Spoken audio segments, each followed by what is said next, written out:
Hey guys, what's up? It's Chris here from Chris's Sci-Fi Reactions, here again with another Stargate SG-1 episode. This is Stargate SG-1 episode 4, Broca Divide, I believe.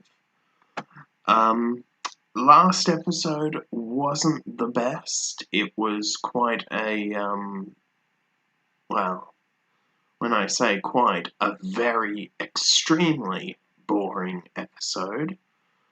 So I'm really hoping that this one is a lot better.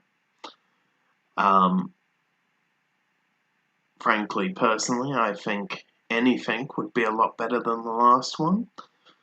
But yeah, just remember, full uncut, unedited reactions are available on Patreon. Also, my Twitter account is listed below. Let's just get into this episode of Stargate SG-1.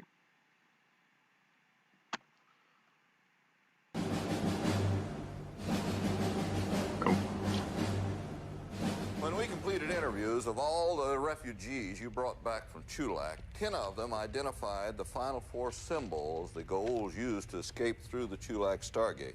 When we disregard Okay, so point of origin, at least we haven't just forgotten the Chulak mission. Captain Carter's computer model has thus far extrapolated only one set of symbols from the Abydos cartouche that contains these 3 glyphs. Let me guess. That's where we're going. Very good, Colonel. Thank you, sir. I pride myself on my deductive reasoning skills. In 1 hour, you will go through the gate to the planet represented by these symbols. It has been designated P3X797. Couldn't we call this planet something that's a little easier to remember? A little bit of uncomfortable tension there. Computer uses for extrapolation, Which makes it much easier to remember. Yeah, the descriptive names of the Stargate planets, P3 whatever, Can we see the video playback, sir? it's a bit annoying, There is no and it'll be a little bit harder to Video remember. playback. It appears to be very dark where the gate resides on this planet. well, the Malp probe has lights on it, doesn't it? We think they were broken during transport through the gate. This is crazy. We don't know what could be there waiting for us when we come through. Don't you worry, boys. That's why the SG-3 Marines are coming with. You can count on us to watch your backsides. Actually, it's I'm not sure what I've seen him in. Don't know. Chevron 4, encoded. Chevron 5, encoded. You're late. Put these on. Doesn't look like my prescription. Chevron 6, encoded. Thermal night vision goggles. Hey, here's a question. Why doesn't the Malp have a set of these? Chevron 7. Quite true. Could do with having them on the mount. SG-1 and SG-3, you have a goal. Repeat, you have a goal. Okay, we'll take point. We'll go through first. You watch our lovely backsides, remember? Wish I could. Just can't put my. Weapons, they could be cool. Just keep them covered.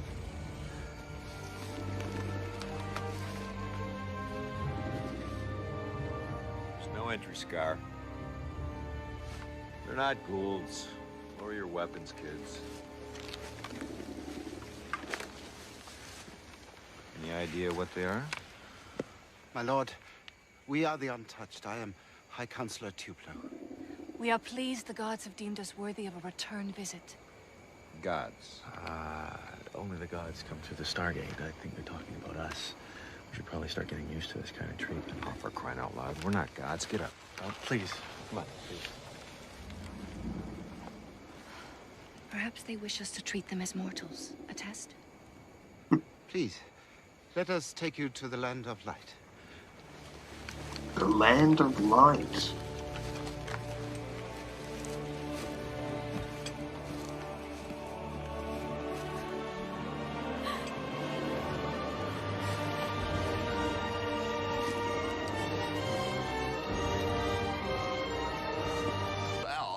get a handle on this thing.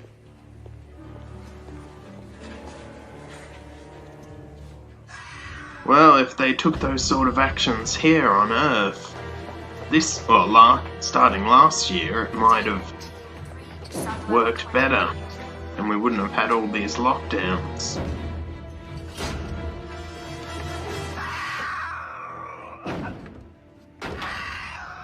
He's going to damage himself. I've been pumping him with sedatives to control him, but they wear off fast. Help me give him some more. Let's go, go! I love how Richard Dean Anderson is playing this. I think he's doing...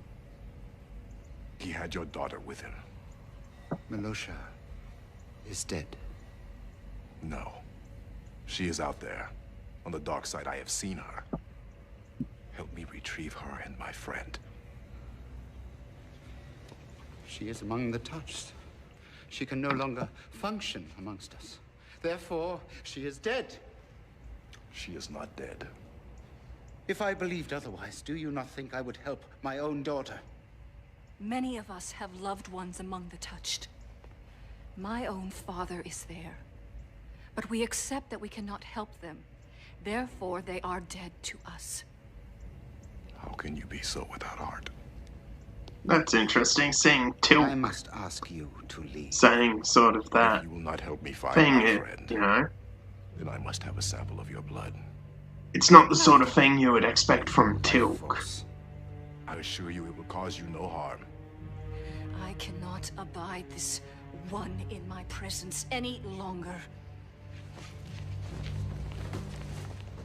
You are not welcome here. When we return, I expect to find you gone.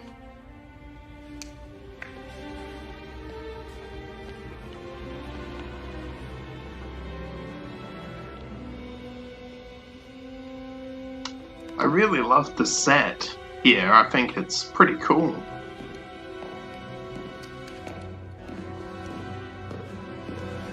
Their expressions of the Michael Shanks and the other actor. The expression is just... I don't know.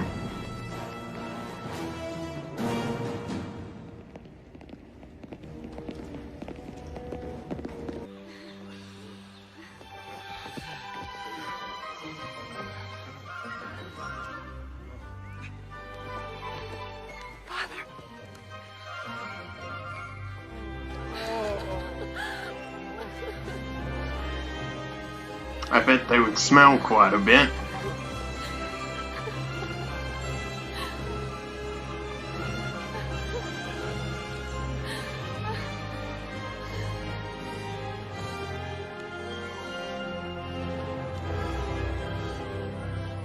You have done it, my lord. Thank you. We'll teach you how to take care of the rest.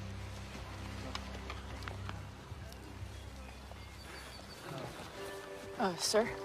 Yeah. About my earlier behavior. I wasn't myself. Oh, Carter, I don't even remember your earlier behavior. You don't? No, I was infected too, remember? Right. Good, I'm glad. By the way, how's the wound? Wound? I understand you got stabbed in the stomach or Oh, something? yeah, it's nothing. With any luck, there won't even be a scar. Oh, good. I was concerned. You were? Sure. If it doesn't heal properly, you'll never wear that sweet little tank top number again. Oh, nice one, Jack. Nice one.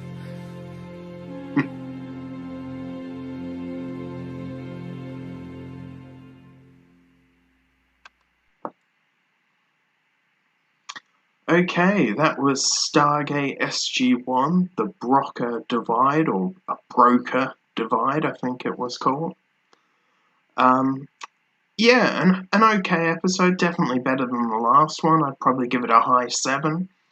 Again, I know this is the first season, and first seasons of any TV show are usually not the best, at least compared to the seasons that follow it. So I did like several of the things that we got on here, you know, sort of the virus that sort of a bit comparable to COVID-19. Also, the planet itself, it was a tidally locked planet, so that would mean it's probably around a red dwarf star, and that really the plants wouldn't be that colour in reality, assuming there are habitable red dwarf worlds in reality. The plants would actually be black, possibly purple. But let's just break it down. We start off with them discussing what happened sort of following on from the Chulak mission in episode 1, where the Gould, Apophis, and Shara and Skara went. Then we sort of get, SG-1, Colonel O'Neill saying, no, we've got to go first because the Marines will just shoot on sight if Shara and Skara are on that side. We come on to the planet, it's dark, like the map suggested. They had these infrared glasses, which was pretty cool. They get attacked by the touch. Then we get here that there's, Daniel trying to explain what they look like when really he doesn't know. That girl was then rescued by the Untouched. They then end up going to this, temple, which is Minoan.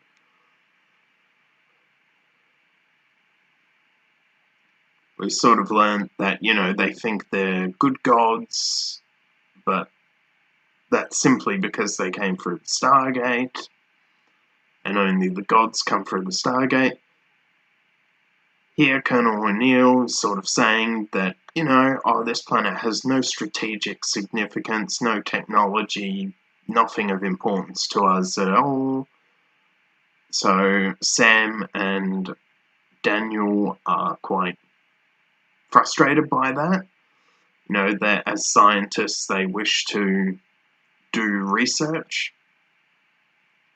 Then we sort of get this really interesting discussion about sort of the science versus military aspect, which is really cool, that we have that sort of dispute about the military who just wants to find offensive weapons, which I can understand, and then we also sort of get the scientists who want to do research and learn about these alien cultures. Then the Marine Guard tries to attack Tilk. Then we get another incident here with the SG Marines fighting, which is, it's basically safe to assume here that they're infected. Here we've got Sam coming on to Jack. We sort of find out from the doc, that the reason Sam sort of chose O'Neill is because in primitive times it was always survival of the fittest, always went after the strongest in the pack for the purpose of getting the strongest offspring. Here we see Jack sort of telling Daniel what happens. Jack sort of got infected himself, trying to fight Daniel because he feels like, oh, hang on, you're trying to come after my girl. Sort of that primitive thinking. Here we get, the Dr. Jackson sort of, Dr. Fraser taking injections from them, saying if they're infected. Here we've got Colonel O'Neill. He's been more violent than the others, we find out.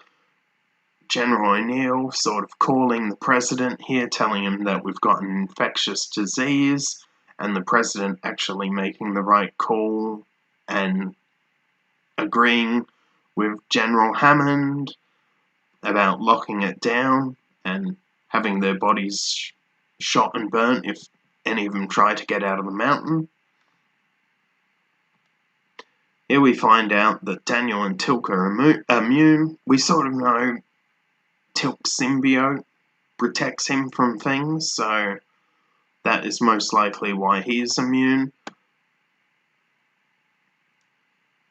Here we've got them trying to come to this planet to get a blood sample for Doc Fraser. Daniel is kidnapped. We have General Hammond, who's now been infected.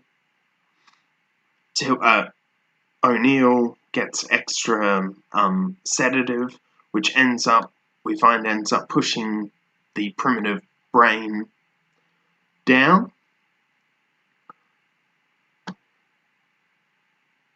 Here, Tilk is now asking for blood, telling him, hey, why don't you help me? And they're very cold about it, saying, oh, yeah, no, they're dead to us, which makes sense. I mean, if you can't help them, is it easier to think that they're dead? Just say, oh, yeah, they're dead to us. Would it really be as easy as they sort of portray it?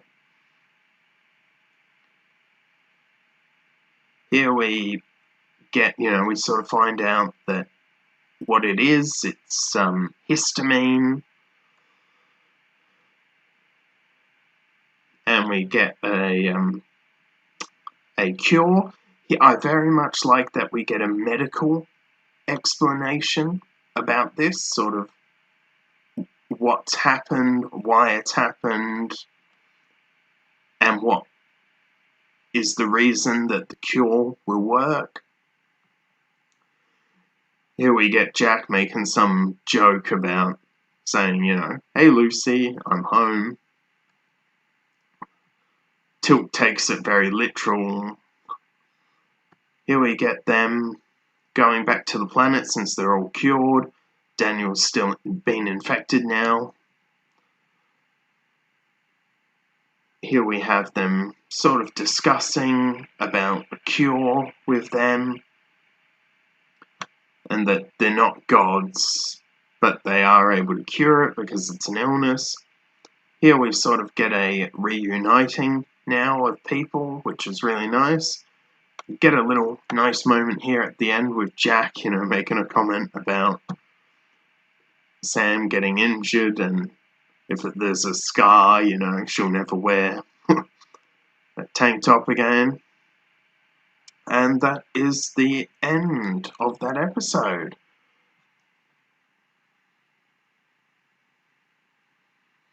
Okay guys, that was Stargate SG-1, The Broca Divide.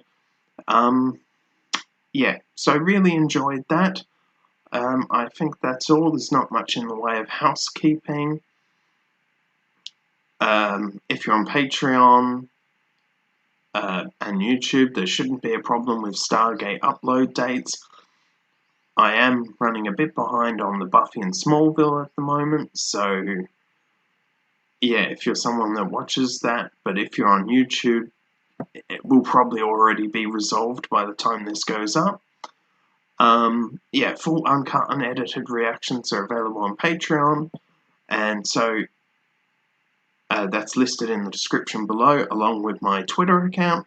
Would love to see you follow me on Twitter if you have a Twitter account. If you don't, that's fine. And I will see you next time. Bye.